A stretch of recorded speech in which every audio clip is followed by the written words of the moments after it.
发生是礼拜暗时，一个查甫人啉酒赛车弄飞一家伙4人，这个悲剧，这个老母当场死亡。这个影片一个公开了后，真清楚看到讲，这一家伙4人被弄掉，和这个啉酒赛车查甫人弄飞几啊公尺远，这个画面有够恐怖，所以讲，阮需要做处理。互人艰苦的是，这个妈妈被弄掉进前，又举这个倒手举悬，搁倒地用身躯要挡因查某囝。这啉酒赛车这查甫人讲起来真恶劲，伊拄开始搁骗讲是和头前的车去。弄到，为了超车，才无适宜去弄到人。因过监视器画面显示讲，这个查某人头前根本就无车，当时是以时速差不多780公里的状态去弄到这家伙啊！暂时发现已经财准受压。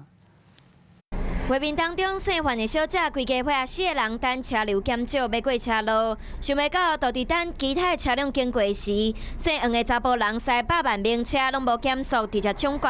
妈妈第一时间举手要保护身躯后壁的查某囝，不过是袂赴4个人当场互弄飞，这一弄造成1个人死亡，3个人受伤。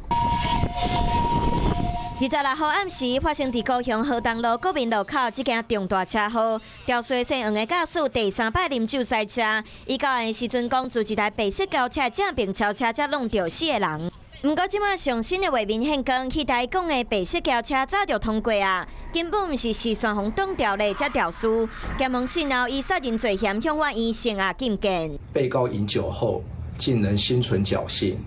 明知已严重酒醉而无法安全驾驶，